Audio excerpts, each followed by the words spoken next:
Kenya Defense Forces, and Her Excellency, the First Lady, Madam Rachel Ruto, our distinguished guests, Their Majesties, King Charles III and Queen Camilla, Your Excellency, the Right Honorable James Cleverly, Secretary of State for Foreign, Commonwealth and Development Affairs, Honorable Speakers of both Houses of the National Assembly, the Honorable Chief Justice, Madam Martha Koome, Excellencies, distinguished guests, ladies and gentlemen, it is indeed an honor and great privilege to welcome Their Majesties King Charles III and Queen Camilla to our country, and for Their Excellencies the President and the First Lady to host Your Majesties for this state dinner.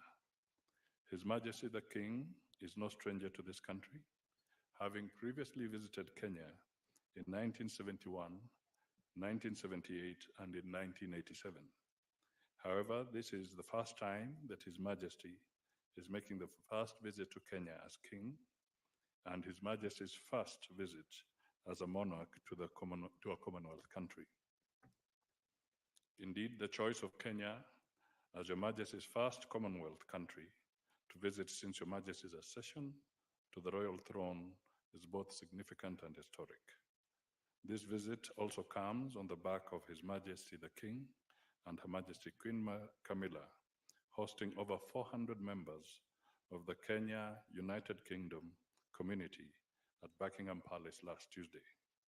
All these dovetail appropriately with the warm, cordial, and historical ties between Kenya and the United Kingdom and Your Majesty's people-centered approach to issues. It is now my pleasure and privilege to welcome our host, His Excellency, President Dr. William Ruto, and President of the Republic of Kenya and Commander-in-Chief of the Kenya Defense Forces. Karibu sana, Your Excellency.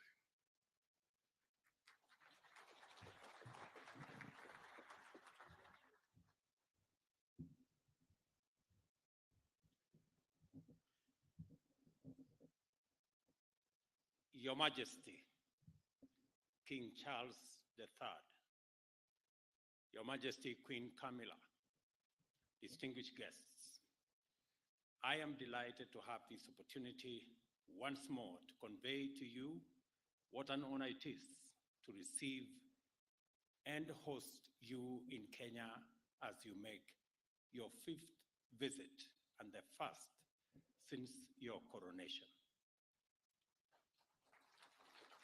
It is our hope that through our world-renowned hospitality and the Kenyan people's spirit of enterprise and innovation, as well as the land's scenic beauty and tourist charm, our country will live up to its reputation as magical Kenya and exceed your expectations. In due course, you will have occasion to tour many areas of great personal significance for you and your family, and many others of equal historic significance and importance for both our countries. You will witness the immense accomplishments made by Kenya and the United Kingdom during 6 decades of strong, dynamic, and fruitful bilateral relations, as well as exemplary events which took place over 7 decades ago. We note with deep admiration your commitment to the conservation of biodiversity and climate action, the youth, and innovation. We know you intend to continue on your visionary path of progressive and futuristic leadership in restoring the vitality of our planet and promoting shared prosperity in the Commonwealth and beyond. A good example is the Mau Forest Complex, a water tower forming the catchment area for the Mara River that supports the world-famous Masai Mara ecosystem and which was admitted to the Queen's Commonwealth Canopy Program in 2020. We also note with appreciation your expression of willingness to acknowledge the painful aspects of our shared history, your exemplary courage and readiness to shed light on uncomfortable truths that reside in the darker regions of our shared experience are also very commendable. This is a highly encouraging first step under your leadership to deliver progress beyond tentative and equivocal half measures of past years. We are therefore confident that under your visionary leadership, the Kenya-United Kingdom relations will continue to prosper for the benefit of our two countries and peoples.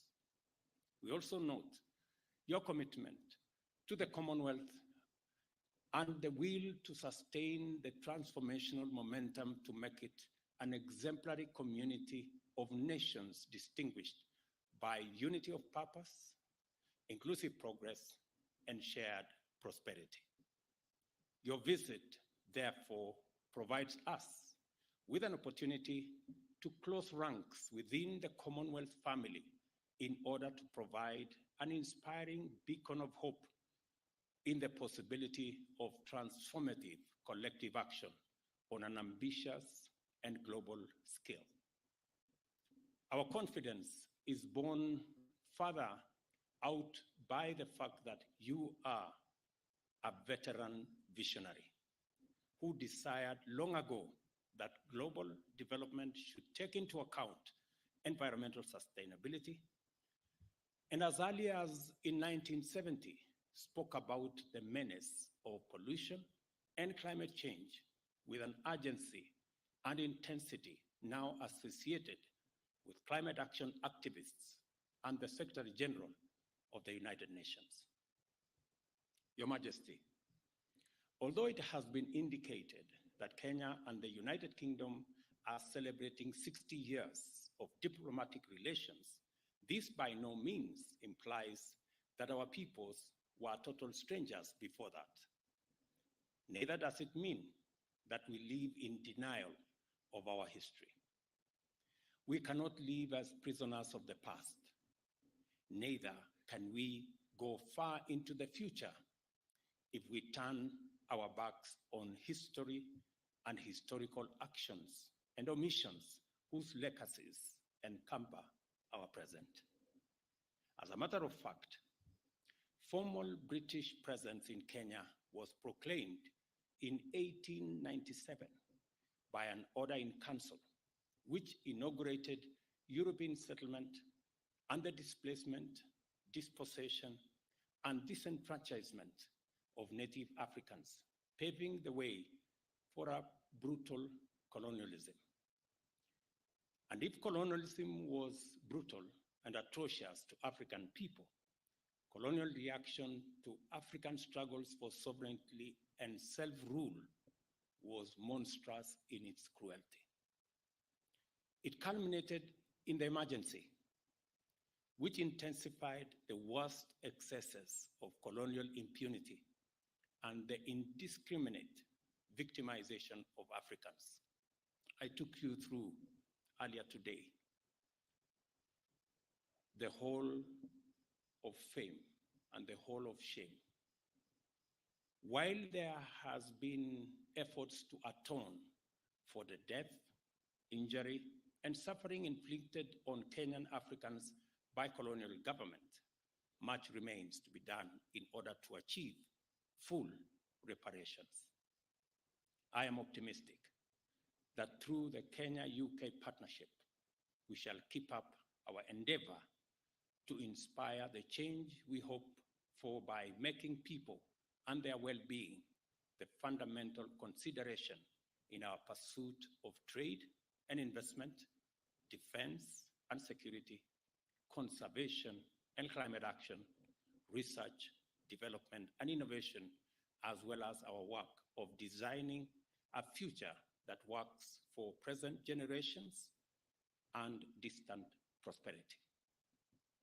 I trust that this visit, focused on community, sustainability, and innovation, as pillars of progress, will inspire Your Majesty to forge ahead with a strong vision for stronger Kenya-United Kingdom partnership and of the Commonwealth as a beacon of hope for humanity in a sustainable, prosperous future for all in a green and clean planet. I wish you great success on this visit and much delight during your stay in Kenya. May your leadership inspire many to do their part in making our nations more prosperous and our planet more livable for humanity and all forms of life which share it with us. Ladies and gentlemen, I did inform His Majesty earlier that in Kenya, there is a concept called kingpin, and there is a contest for kingpins around Kenya. Different regions have different kingpins.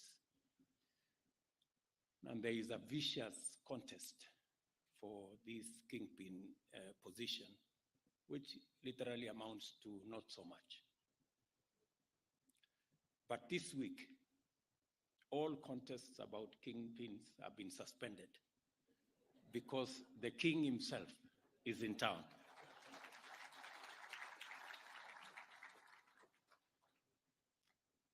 Let us drink to the long life and good health of His Majesty King Charles III and Her Majesty Queen Camilla, and to the enduring bonds of friendship and partnership for the shared prosperity of the people of our two great nations.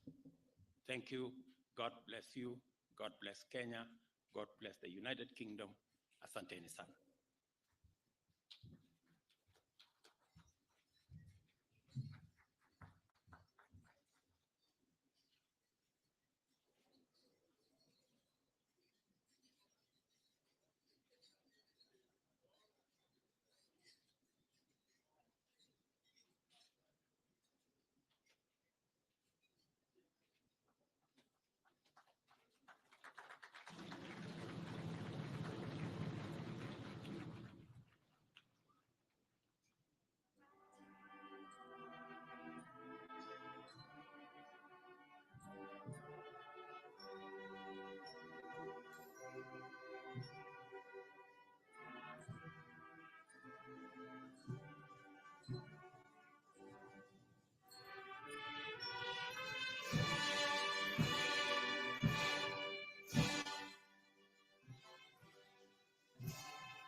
Ladies and gentlemen, let me take this opportunity now to request our guest, Your Majesty, welcome to make your statement.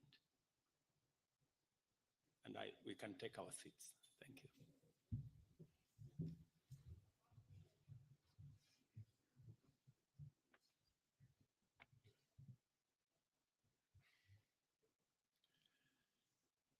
Mabibi na mabwana,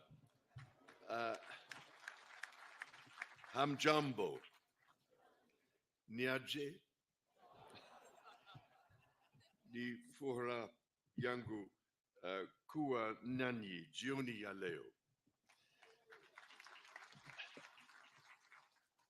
I cannot tell you what a great pleasure it is for my wife and I to be back in Kenya once again. I am enormously grateful to you, Mr. President, Madam First Lady, for your most generous invitation to make this state visit. The tremendous hospitality you have shown us and the wonderfully warm welcome that you and the people of Kenya have extended to us have touched me deeply. If I may say so, it is particularly special to be able to return to this extraordinary country in the 60th year of your independence. Today, Mr. President, you and I stood by the mighty Mugumo tree, which marks the spot where almost 60 years ago the Kenyan flag was first raised. It seemed to me that the tree is thriving, strong and deeply rooted, just as this great republic and her people continue to thrive. It means a great deal to my wife and myself that in our coronation year, our first state visit to a Commonwealth country should bring us here to Kenya. We both take considerable pride in renewing the ties between the United Kingdom and Kenya, a country that has long held such special meaning for my family. Najisikia kama niko nyumbani.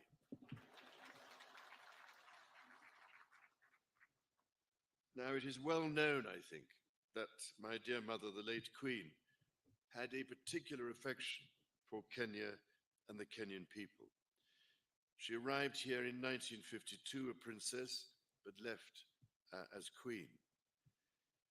It is extremely moving to read her diary from that visit, in which she wrote that she did not want to miss a moment of Kenya's extraordinary landscapes.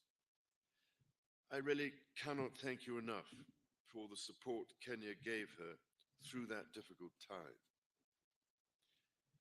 10 years later, my father, the late Duke of Edinburgh, attended the celebrations of Kenya's independence.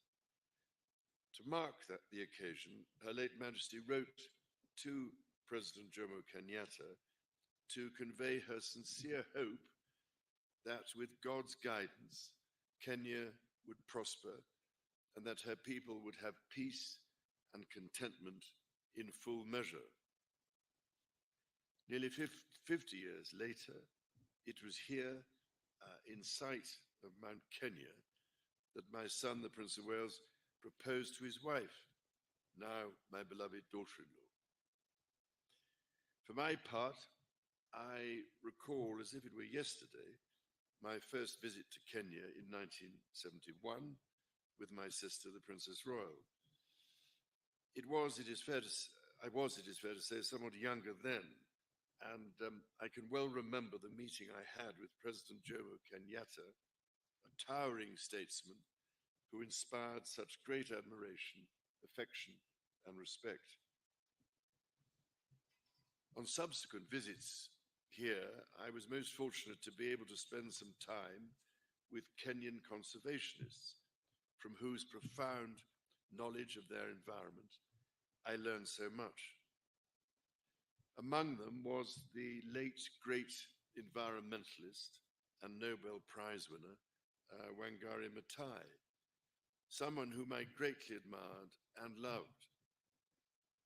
And I'm very much looking forward to spending a little time with her daughter this week and to planting a tree in her mother's memory.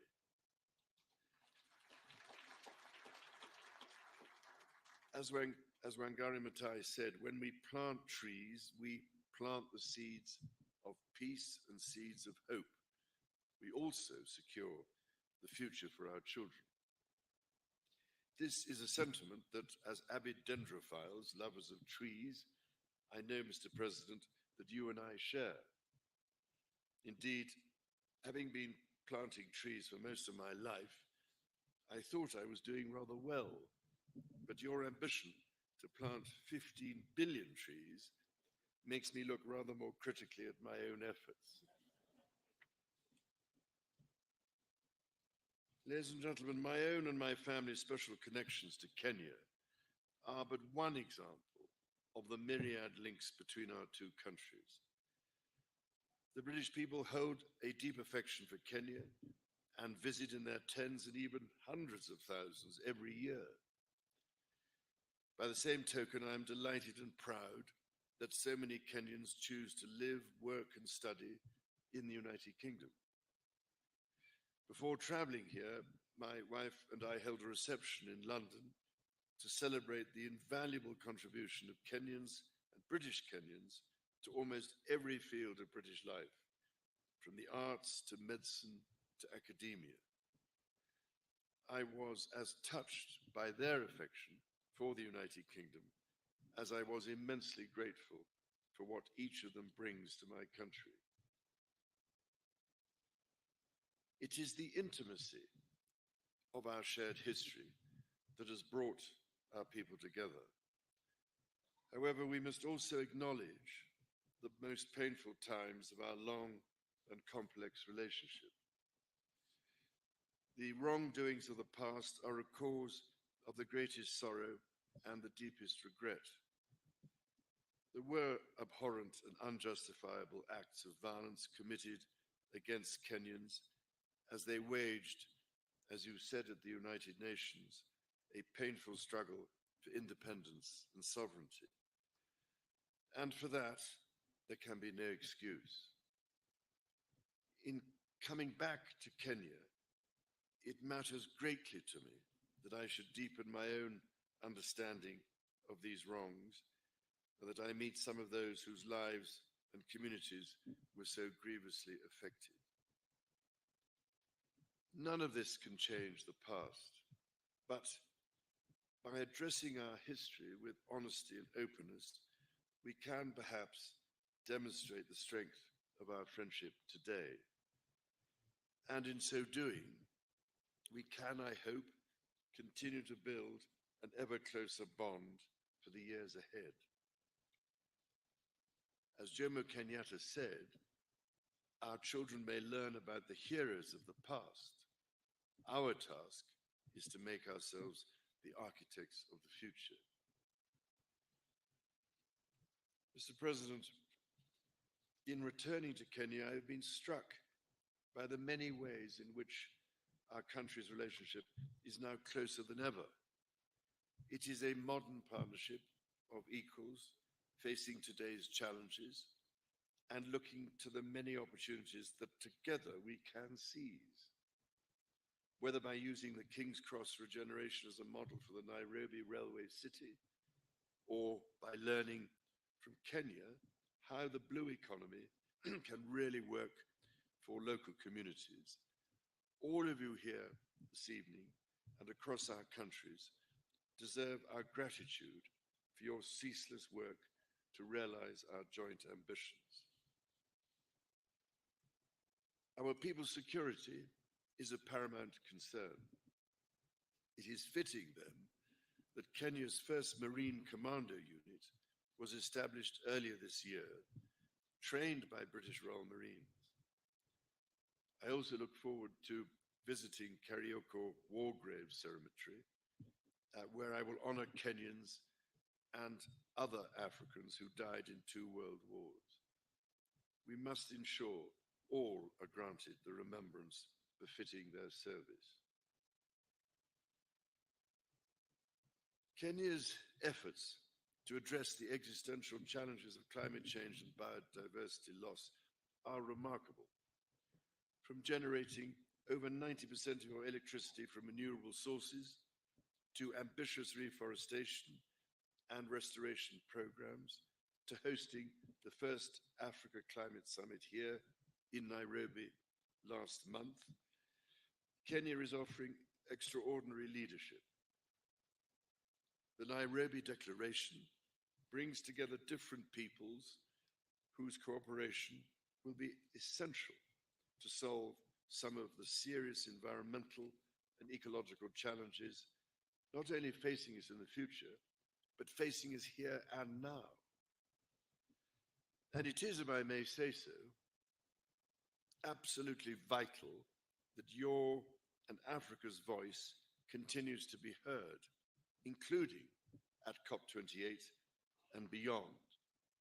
Because, Mr. President, there is much we could all learn from Kenya's example, so that the natural world we treasure, and which ultimately is our only sustainer, can be preserved and, above all, greatly enhanced and restored for the benefit of our grandchildren and the generations that follow them. Those next generations are themselves taking remarkable strides to secure their own future. I've long believed in the extraordinary potential of our young people and left my meeting with young Kenyan entrepreneurs today inspired by their accomplishments. It gives me great pride, therefore, that the Prince's Trust, which I established very nearly 50 years ago to support young people, is now operating in Kenya, and that in 2021, Ekalali Susan from Turkana County became the first Kenyan winner of the Trust's Global Award for her entrepreneurial efforts to help lift her family out of poverty. Mr. President, ladies and gentlemen, my mother, Her late Majesty, cared deeply that Kenya chose to be a member of the Commonwealth and was always grateful that Kenya has played an essential role in this family of nations to which she devoted so much of her life. On this, my first state visit to a Commonwealth country, I wish to reaffirm my own pledge to support the Commonwealth's bold vision for action and the values upon which it rests. That 1/3 of the world's population, united by peace, justice, tolerance, and mutual respect, should commit to protecting our environment and the most vulnerable in our societies.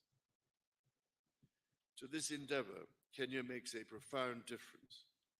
It is here in Nairobi, for instance, that Kenya hosts the only United Nations headquarters in the Commonwealth, indeed in Africa and the Southern Hemisphere. In this, as in so much else, Kenya is helping to shape our world and forge our future. The extraordinary ingenuity of the Kenyan people fuels these endeavors. Your environmentalists and your entrepreneurs, your religious leaders, artists, scholars, soldiers and athletes, your elders and your youth. And so, Mr. President, if I may, I would like to propose a toast to you and to the people of Kenya. It is upon the enduring connection between our people that our partnership rests. It is on their enterprise, imagination, and fortitude that our common hopes depend. Together, we are stronger. Together, our future is more secure. And together, as your national anthem says, may we dwell in unity, peace, and liberty.